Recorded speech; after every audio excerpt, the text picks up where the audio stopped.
Donald Trump, gone. Brandon Straka, gone. Lynn Wood, gone. Terrence Williams, gone. Parler, gone. Ding dong YouTube, welcome back to the channel. I'm the Jobless Coder, and we are about to see the largest stock market crash in United States history. This is not a drill. I repeat, this is not a drill. If you have anything invested in the stock market, I would be selling everything right now. Short everything. And I implore you to please put aside partisan politics and just hear me out. This is the rationale behind why I believe the stock market is about to crash, and it's about to crash really big. Friday night, after the markets had already closed, Twitter unilaterally moved to deplatform the sitting president of the United States of America. I don't care whether you voted for Trump. I don't care whether you think he's a fascist, dictator, racist asshole. He is still the sitting president until at least his term is up or they impeach him, and the process starts today. Following the events of Wednesday's attack, and I have to say this for the YouTube algorithm because otherwise this video will get pulled down, what I witnessed on Wednesday was the most outlandish and egregious thing I have ever seen in my entire life. It was fucking disgusting. And not only that, but it was the worst possible thing that you could ever do. You just gave Joe Biden the biggest birthday present, the biggest Christmas present of his life, because now he's going to use the events of Wednesday and the insurrection against the Capitol as a justification for whatever he wants to do right now. If he wants to issue, national curfews, if he wants to issue national lockdowns, if he wants to issue mandatory vaccines against the population, people are going to bend the knee because they are scared shitless over the shit that happened in the Capitol. And since then, we have seen a sweeping ban of censorship and banning and deplatforming of anyone and everyone who leans any further right than Stalin is being purged en masse from the entire internet as we speak. And the cancel culture and the censorship is accelerating at a rate that I did not even think was possible. In just 3 days, I have seen Democrats move from, we need to impeach Donald Trump for inciting the attack against the Capitol on Wednesday, to every conservative on the face of the earth needs to die. This reminds me of something that Donald Trump once said. Isn't that not what he said? It's not me they hate, it's you. It's not me they're after, it's you. And I'm just standing in the doorway keeping them out. But the moment he was gone, the gates of hell opened and everybody started being banned and censored and purged en masse. Now, I want to ask you, my viewers, in the comments below, what do you think the end result will be when you unilaterally declare that half of the country are domestic terrorists and need to be absolutely removed from the entire internet? And this is what's happening right now. Twitter, Facebook, Google, they're not just saying, oh, we don't want you on, our platform and you're banned from Twitter and Facebook. We don't want you on the internet, period. We don't want you to have a voice. We don't want you to speak for the rest of eternity.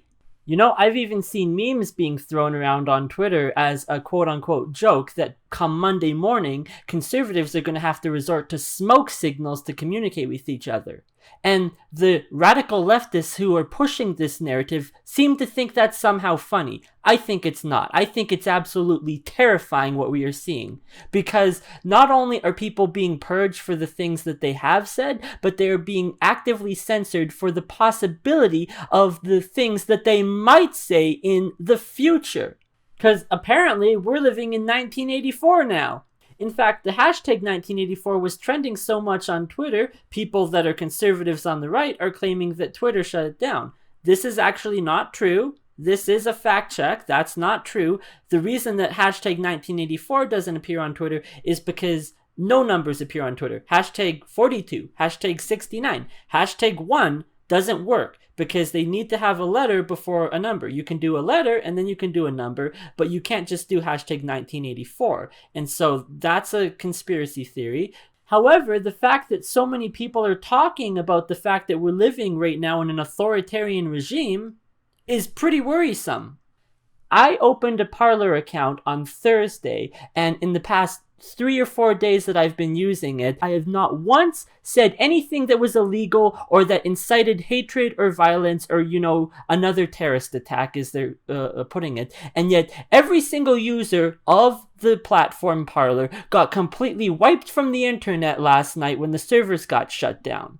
And I saw this coming. I knew it was coming. The moment that Apple and Google started talking about removing them from their Play Store, it was actually a post that I seen. So Thursday night, I signed up for Parler. And the reason that I signed up for Parler, it is not because I'm a white supremacist. It is not because I am a Nazi. It is not because I am racist. It is not because I am fascist. The reason I got Parler is because I see the censorship coming, and it's only going to get stricter and stricter and stricter. And so I got Parler as an insurance policy in case everything that I've ever done on the internet for, the past 10 years gets wiped like that.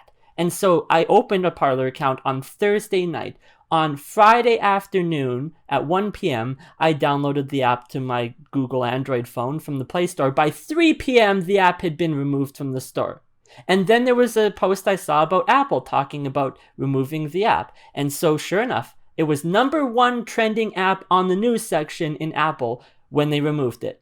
And I saw a lot of comments from people on Parler saying, "Oh, what's the big deal? Whatever, we won't have an app. We'll just, use the website." And I told them, you have no idea how bad the cancel culture and the censorship is about to get. Because it's not just enough that they removed it from the Play Store, and it's not just enough that they removed it from the iOS store on Apple, but I saw this coming. I said they're going to attack the database servers. And sure enough, within a minute, I had seen posts on Twitter of people actually identifying that the company Parler was hosting their data on Amazon Web Services, the Amazon AWS Web Services. Not only had they identified that, but they had identified the specific servers and locations where the data was stored. And within an hour, I had already seen a dozen petitions or more on change.org to get the platform shut down. And what did we see? Amazon bent the knee. People were sending emails to Jeff Bezos, the second richest man in the world, crying like babies because they wanted Parler shut down. This is not how you operate a business. This is playground politics between 5-year-old children that never learned how to grow the fuck up. And sure enough, the moment after the Parler app got removed from the Apple App Store, Jack Dorsey posted this. Heart emoji, and then he's got the next, second app that's now bumped up to the first app because Parler's been removed. And I showed this to my parents. I said, does this look to you like the maturity of somebody who should be $1 billion tech CEO? Or does this look to you like the maturity of a 5-year-old kid who doesn't know when to stop? And this is why I think the stock market is about to crash, because people are not thinking rationally. Investors don't care about partisan politics. They don't care about Donald Trump. They don't care about Joe Biden. They just care about making money. And what do you think the end result will be when you declare that half of the users on your platform are domestic terrorists and white supremacists and fascist Nazis? They're either A, going to be called out and banned, and they won't have a choice and they'll have to leave, or they're going to B, leave on their own volition because they see the stupidity that's going on and they say, I'm out of here. I don't want to have anything to do with this. And then they're going to go to other platforms like Parler, and then the technopoly is going to shut down the other platforms like Parler. I don't care what you think about Donald Trump. 74 million Americans voted for him. That is not insignificant. That is a lot of money. And yet, everyone who's on the left right now on Twitter is like, you're conservatives, you're Republicans, fuck them, whatever, we don't need their money. Do you really want to play that game? Maybe the conservatives will actually show you how much you really do need their money. Because right now, stocks are going down. And I had an argument just yesterday in a group chat with somebody who I know he invested in the stock market. And I said, you need to sell out of Twitter. You need to sell out of Facebook because these stocks are going to tank through the fucking floor. And he very dismissively, and I'd say rather aggressively, told me how wrong I was. And that I was living in the fantasy world. That I was the one not thinking clearly, because somehow he believes that by removing Donald Trump from Twitter, they're going to get more people to sign up for the platform. I do not think there is a single person out there who only reason for not getting a Twitter account is because, oh, Donald Trump's a big meanie. No. You don't understand how Twitter works if that's what you're thinking. Because Twitter is a rage bait machine.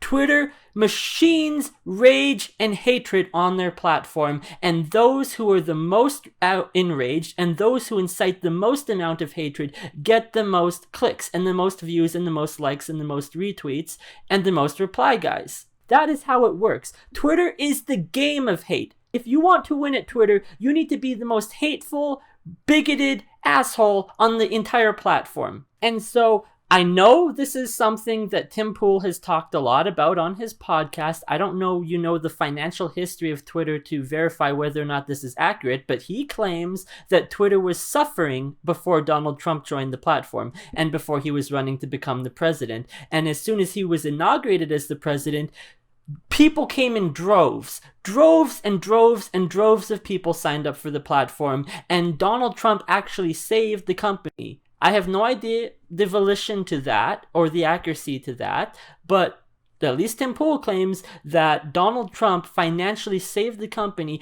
by bringing in new people. Because you think about it, right? You have all the news journalists come in, and they hate Donald Trump, but now they have to follow him because they have to, reply to every single one of his tweets. And they have to write a news blog about every single one of his tweets. You had people writing artificial intelligence bots just to troll him. And they were automatically trolling him. There are people that Tim Pool refers to as the reply guys, the Donald Trump reply guys, and they actually just sit there all day long waiting for the president to tweet. And the moment he posts a tweet, they reply. And then they get a bunch of followers, and then they get a bunch of likes, and then they link a little thing in their description that says, oh, donate to my Bitcoin address here, donate to my PayPal here. And these people have made millions and millions of dollars doing this. And so what do you think is going to happen now that Donald Trump is gone? They have lost their entire business. If your entire job is based on replying to Donald Trump's tweets, writing news articles about Donald Trump's tweets,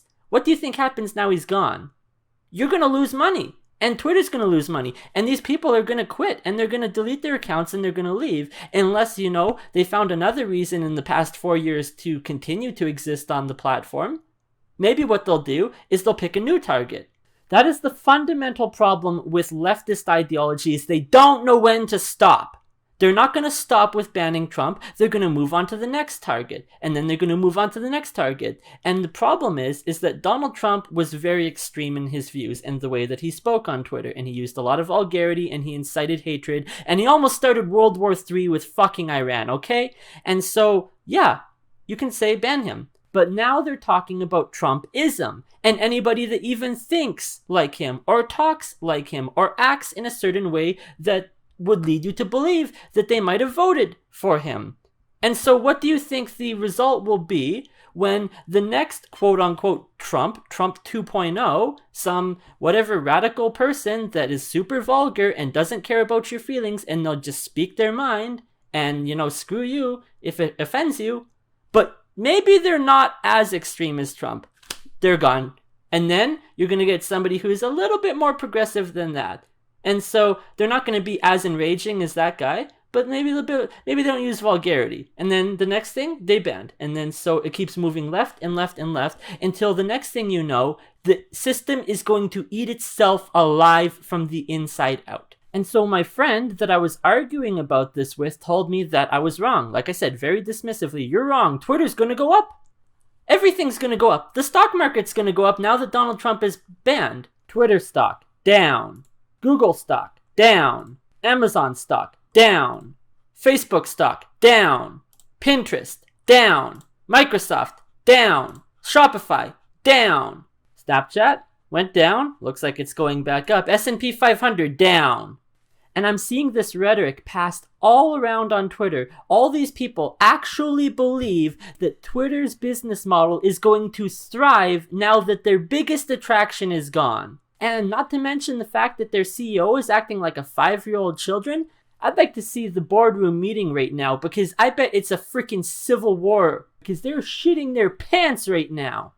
if you censor and you ban and you remove all these people from your platform, then how can you possibly make more money with less users? Now, something like Facebook, for example, will probably survive better than Twitter will, because Facebook pre-existed Twitter and it has a lot more people on the platform. It also doesn't have people that joined up, specifically to troll Donald Trump. He wasn't posting that often on his Facebook account. It was all going on Twitter sphere, whatever's going on in Twitter sphere. I got into an argument with somebody in this group chat, a different person, about Brandon Straka, the man who ran the Walkaway campaign. And if you're not familiar with that, the Walkaway campaign was a collective association of conservative people within the LGBTQ community.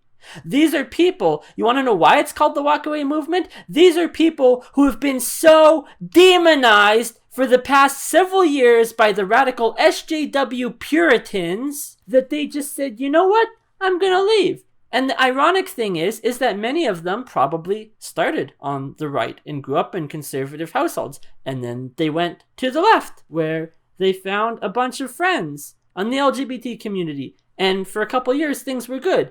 And then Donald Trump was the president, and everybody lost their fucking mind and started cancel, ban, suspend, block. And people say, why do I want to be around these people? They're just hateful. Why do I want to be around conservatives and Christians? Because they're hateful. Why do I want to be around these people? Because they're also hateful, and they're in the LGBT community. And so this person actually told me that if you are part of the Walkaway campaign, you are a Nazi, and it doesn't matter whether or not you're LGBT. You deserve to be banned. The LGBTQ community is going to eat itself alive. And the reason for that being is because the problem with Puritanism is that you can never be pure enough. Right now, they're canceling anybody who is right-leaning or conservative-minded from the community. What happens when they're all gone? Do you think the rage and the anger is going to stop? They're not going to stop. They're going to continue to find new targets. And then, when there are no more targets, they're going to start accusing each other of being the witch. This is a witch trial right now. Anybody that is part of the Republican Party is a witch, and they need to be burned at the stake. What happens when they're all gone? Then you start accusing people within your own collective belief of being a witch. And now somehow somebody who's a Democrat and voted for Biden will be accused of being a Nazi by another SJW woke liberal who just can't stop the rage. And that's the problem. The left doesn't know how to stop. Joe Biden is the president of the United States. He's been certified. He won in a duly elected free and fair election. And not only that, but the Democrats now control the House. And not only that, but they also control the Senate. And if Joe Biden does, as people say he's going to do, pack the court system, they'll control the court system too. And the problem is, it is not enough. They have everything and it's still not enough. And like I said before, investors don't care about partisan politics. They care about making money. And any investor worth their weight in salt would be able to see through the emotional drama. They would be able to see past Donald Trump. And they would notice the fact that the Twitter stock is going down right now. Why is this significant, you might ask? Well, for starters, the one thing that all of these companies have in common is they are all from the tech industry, and they are all companies that have banned and censored Donald Trump. And so now they're paying the price for it financially, because investors are not happy, especially the ones who are conservative. And believe it or not, Republicans invest in tech companies too. It's not just the Democrats. But the reason that I think this is significant, and we are going to see a massive sell-off of tech stocks that is going to continue over the coming weeks and even months, especially if the censorship continues to ratchet up. Today, January 11th, is the opening day for CES, the Consumer Electronics Show, and it is the world's largest technological show that is put on every single year in Las Vegas. Now, obviously this year due to coronavirus, everything is shut down, and they're doing a virtual event. Logic dictates that on the opening day for the largest tech conference in the entire world, the tech stocks in all the tech giant companies should be going up. And they're not. They're going down because they censored Donald Trump, and they're paying the price for it financially. And this is what my friend was not able to see. And I didn't say this to him, but I'm thinking, man, you're not thinking clearly here. You've let partisan politics cloud your judgment. You're emotional. You're angry at Donald Trump. You've got Trump derangement syndrome. And you think that the value of Facebook and Twitter will go up when they purge half of the users on their platform. That does not make smart business sense. That is not a smart business move. The other thing you have to consider is the foreign investors in other countries that are not in America. So you've got investors in Canada that are invested in American stocks. You've got investors in Europe and in Russia and probably in China too, that are all over the world that have a little piece of the pie. And they're watching what's happening in the States right now. And the rhetoric over civil war just keeps going on, and it's getting more and more prevalent. And now they're talking about ousting the sitting senator of Texas, Ted Cruz, who was duly elected by the state of Texas to represent the state of Texas in the same free and fair election that we are all told to believe that Joe Biden was also duly elected. And now Joe Biden is comparing Ted Cruz to Joseph Goebbels, Hitler's minister of propaganda for the SS. And Joe Biden, along with AOC, along with Nancy Pelosi, are making moves to completely oust him from government. What do you think the end result is going to be if you kicked Ted Cruz out of government and you install a puppet politician in his place? Texans are going to explode. And you might actually see the civil war that everyone keeps talking about. You might see the Alamo 2.0. I predict that any foreign investors that are holding US securities right now are going to want to divest in them because the tension and the conflict and the rhetoric keeps getting ratcheted up. And there is real fear right now in everyone, not just people living in the States, but everyone everywhere is scared and terrified and absolutely sitting on the edge of their seat over the possibility of a civil war.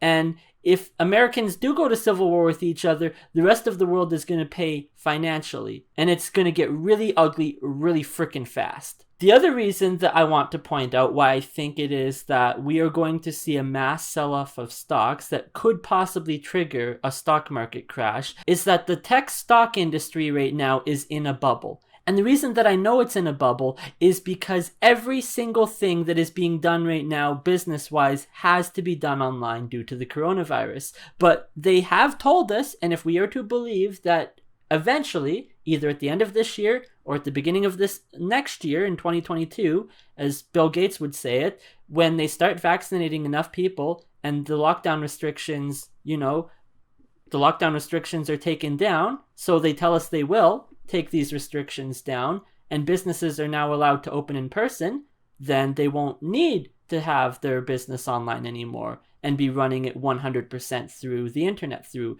Shopify or running Facebook ads. The value of these tech giants are going to go down. People aren't going to have to buy their day-to-day groceries anymore on Amazon and have it shipped to their doorstep. They can go to the grocery store and pick it up. The price of the stock is going to go down. What do you think happens when all of this money, this stimulus bill that was just passed, $900 billion stimulus just passed, the money is going to go directly into the tech corporations, either through buying stuff on Amazon or, this or that or the other thing, and it's all going to go towards the tech corporations, and it's going to increase their size. The size is not based on anything sustainable, because eventually we're going to be opened up.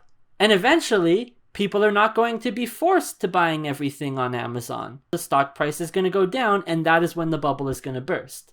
If last year we saw the largest consolidation of wealth in the history of the planet, the largest movement of resources from the, lower class, middle class people to the single multi-billion-dollar corporations, the technopoly that I guess exists now, that we all saw coming and nobody did anything about it. Here's a scary number. According to the graph of the Federal Reserve, 65% of the money that is in existence today was printed in just the last year alone. If you look at January of last year compared to today of this year, this goes back to 1975, and it's going along, and then boom, shutdowns, and all the money gets printed. This money is extremely overvalued. This money is going to cause the system to crash. And what does Joe Biden want to do now that he's the president of the United States? He wants to increase the stimulus packages. He wants more money sent to more people. And now we're seeing the largest consolidation of power. If Facebook and Google and Twitter can conspire in racketeering to force competitors off of the internet, competitors like Parler, then they basically own the internet at this point, and there's nothing anybody can do. Parler is removed now because Apple and Facebook and Google deemed that it's somehow inciting right-wing extremism and terrorism. But like I said, I got a Parler account, and in the past 3 days, I have not once said anything controversial or conspiratorial or bigoted or hateful or you name it. Parler stands for free speech, and the freedom of speech means the freedom to say what you want without being censored.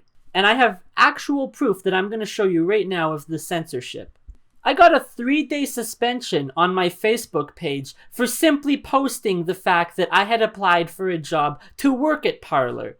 I'll click here. You can see the account restriction status says that my account has been restricted for commenting or posting for 3 days. It also says that I can't go live for 30 days and that I can't advertise for 30 days. And so I'll show you here. This is the controversial post that got me the suspension. Looks like Parler is hiring remote software developers. I applied for a job. Considering I'm too based for any other social media platforms, I'm too opinionated to work for the radical SJW technopoly who care more about your political beliefs than whether you can do the fucking job or not. So hey, maybe I'll end up building websites for Nazis instead. Upward mobility. This last part here, the building websites for Nazis, it's a joke, okay? And this is why I absolutely can't stand social media, is because everything is taken out of context. There's no nuance. There's no articulation in the way that I speak and the way that I say this here for you to be able to pick up on the fact that I'm being sarcastic and joking. Clearly, I would not actually develop a website for real Nazis. The joke is that the left has deemed that anybody further to the right of Stalin is a Nazi. And I've had it just about up to here of being absolutely rejected from every single company that I have ever applied to in the previous 2 years because they care more about what it is that you say on your social media, what your political beliefs are, what your personal opinions. They care more about that than about whether or not you have the skills and the ability and the willingness to do the job. And now they might as well just start listing it on the job description itself. If you did not vote for Biden, you cannot work here. Fuck off, Nazi. And that's another reason why I think the stock market is about to crash, is because everyone is on the edge of their seat right now and things are about to explode. But wait, there's more! I want to bring you back to my suspended account here on Facebook and point out something very, very significant. It says at the bottom, you cannot advertise for 30 days. Now, I actually run business ads through Facebook for the software development that I have done. I released a game in October on the Steam store, and I ran an ad campaign for that. I'm trying to create some kind of loot box or whatever for people that I'm going to make videos on in the future. And so I ran ad campaigns for that. And now I cannot advertise for up to 30 days. So let me ask you this. Let me ask you this. What do you think the end result will be when you say to everyone, you know, coronavirus is really bad. It's killing a bunch of people. We need to lock down for 2 weeks to curb the spread. And this is what they did last year. They said, lock down for 2 weeks. It'll be good. The cases will go down. We're not going to overrun the hospitals. Most people were like, it's not ideal. But okay, I've got a little bit of money in the bank. I've got some savings that I can live on. I can, maybe find other alternative ways of doing my business. And then after the 2 weeks, they say, well, the cases are still going up, so we're going to extend the lockdown. And that's what they've been doing over the past years. They just keep extending it further and further and further and further along the line. And then at some point, people say, well, I can't open my business in real life, but now I have to switch to selling online. So let's say you have a small bookstore with children's books and you're selling children's books online. You have a Shopify account and you're advertising through Facebook ads. You're like, okay, the business isn't making as much as I used to before, but it's sustainable. I'm not going out of business. What do you think happens if that person gets flagged for some post on Facebook that they shared that is deemed right-wing conspiracy theory, and now their account is restricted and they can't advertise for 30 days? What happens if their business page gets pulled down because it's tied directly to their personal account and they share some kind of sentiment against the government and how awful it is? And the government's like, we don't like that. Big tech, shut them down. And big tech says, okay, we ban, you're gone. Now you're telling people that you've locked in a box for 11 months, that they can't leave their house, and they can't open their businesses, and they can't run their businesses online now because their Shopify store has been pulled too. And now you're telling them that not only that, but you can't even have friends on the internet because all the friends you had on Facebook, you're gone, banned. Friends, all of them, gone, just like that. So you're not allowed to even talk to people anymore. I was talking to my mom the other day, and I was pointing out the fact that solitary confinement is a form of torture used in prison. And they might argue, oh, it's not solitary confinement because you can still message your friends on social media and play video games all day long. Except you can't because your accounts have been restricted and banned off the internet. People are going to explode. At the very least, you're going to drive 1 million or more people to commit mass suicide. The other thing that I want to point out as well that I absolutely cannot stand about radical leftists, and I'm not talking about anyone who's on the left or liberal or whatever, because I'm gay. I am very progressive. I am for social welfare. I am for universal basic income. I am for subsidized education. I am for the choice to have an abortion or not. And let the woman choose. I am for all these things that the left is for, but I stand for one fundamental thing that they disagree with, and that is the freedom for speech, and that therefore somehow makes me a right-wing, far right-wing conspiracy theorist Nazi. But the problem that I have with the left is that they believe in absolute punishment, absolutely, forever and ever until the end of time. And so if you get banned from Facebook, or you get banned from Twitter, or you get banned from Snapchat or Reddit or whatever other platform there is out there, it is a permanent ban for life, which I think is insane. You can commit murder, you can kill another human being, and you will go to prison for life. But in America, I'm pretty sure a life sentence is 25 years, maybe 30 at max. But if you upset the Facebook police, you get banned for life. And what is the ultimate outcome of being banned from society itself, considering society exclusively runs on the internet now? We can't see anybody in real life. We can't go out and do anything in real life. We're not allowed to travel and do anything in real life. It's all on the internet. What happens if you get removed from the internet? You're essentially unpersoned. This reminds me of Black Mirror. And if you've never seen the show, go watch it now before it gets nuked too from the internet. But the show is really well done. It's a British drama that does serialized episodes, so each one tells a different story. And one of my favorite episodes is the one called Nosedive. And the best way to explain it is that it depicts a dystopian future where a credit score has been implemented, almost like what they have in China, where it's like, social media and the things that you say against or for the government dictate, your financial status. If you post something negative, your financial score goes down. If you post something positive, it goes up. But the problem is humans are not robotic machines that you can just program to be happy all the time. And we sing around and hold hands with each other and sing Kumbaya. People get angry. People get upset. It's part of human emotion. Maybe some of them, at least I do, I post about it on Facebook. I'll go on tyrannical rants like I'm doing right now on YouTube. And then what happens is that the social media, social credit score bots pick up on that. And then they say, oh, what's that? You're upset? we're going to implement restrictions on you. Then it escalates from there. Then they say, oh, what's that? You're even more upset? That wasn't a good enough punishment? We're going to put even harsher restrictions on you. And so in this episode of Black Mirror, this woman starts out in like a coffee shop or something, and she's like liking things or whatever on social media. And I can't remember what the initial thing is that triggers the downward spiral that she ends up in, but like something happens and her credit score goes down. It makes her upset, and that leads to something else that makes her upset. Her credit score goes down again, and then she goes to buy coffee, and her credit card, her bank account is just rejected. You can't pay for this. Then it just leads to this one thing after the next, and she's headed to a wedding or whatever. She has to get this rent-a-car, but she can't rent the car because it's connected to her phone and her social media, and they deem that she is whatever, social credit score goes down, you can't rent the car. So she ends up having to hitchhike with a trucker to get to the wedding.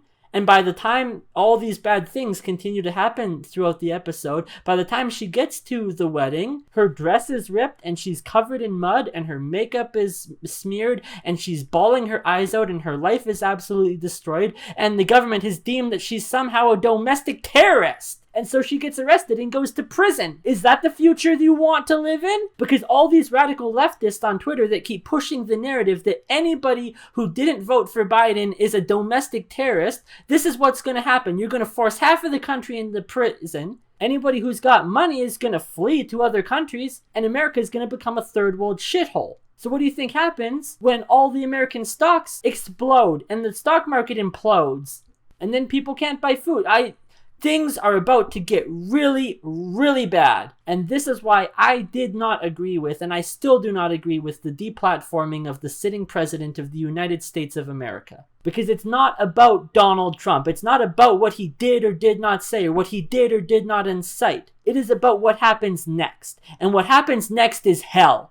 We are in for fucking hell. It hasn't even been 4 days and already half of the internet is in ruin. And you've got conservatives fleeing en masse to other platforms. Parler servers were crashing. They were practically on fire with the amount of influx of traffic they got. And then when they got shut down, everybody jumped ship to Gab. Gab is reporting that they are getting resumes from senior-level employees at big tech companies, hearing that many people are putting in their 2 weeks' notice. Internal civil war among staffs. Panic in Silicon Valley. Silicon Valley is in chaos right now over this division. And these are people that are working for the so-called very woke and very liberal and very left-leaning companies. And I assume that most of them are probably very liberal themselves. They probably identify as libertarian and maybe have a few right-leaning beliefs, one of them being free speech. Since when did free speech become an issue that only the right defended? Free speech is an issue that everyone should defend. Gab reports gaining 10,000 new users per hour, CEO claims after Trump's permanent Twitter suspension. Now they've got 500,000 new users in just 1 day. 1 day! And then the other thing, too, is that if you look at their financial report, you'll see that they actually have some serious financial backing behind them. 1,157,000 cumulative registered accounts and 3.7 million monthly visitors from around the world. And this was reported of May of 2020, May 27th. How many more millions of people do you think are flocking to Gab because they don't want to have anything to do with the shit on Twitter?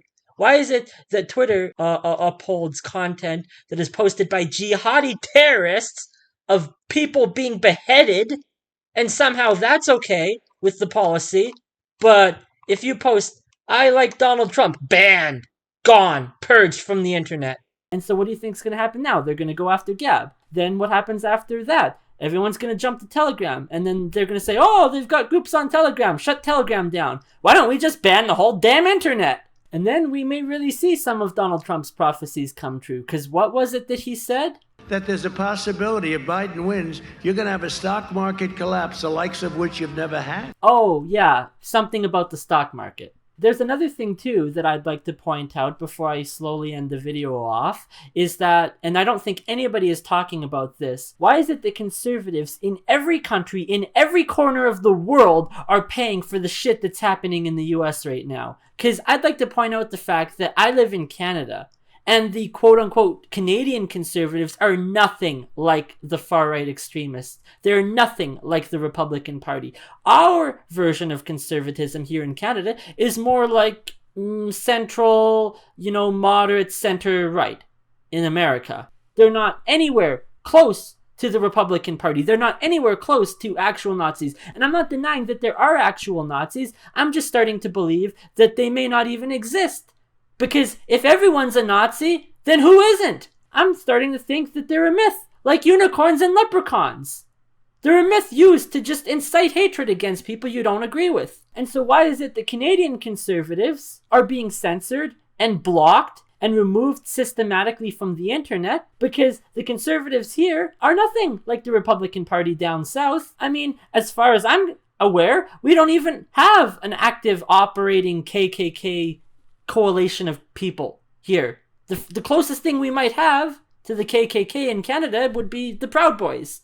Their founder's Canadian. And now there's people sending petitions to political figures like Jagmeet Singh to get Enrique Tarrio, the leader of the Proud Boys, and the Proud Boys organization, deemed domestic terrorists. But the problem is it's not going to stop with them, because the rage and the anger doesn't just stop and go away when you ban and cancel people. What happens when there's no more witches? You make one up.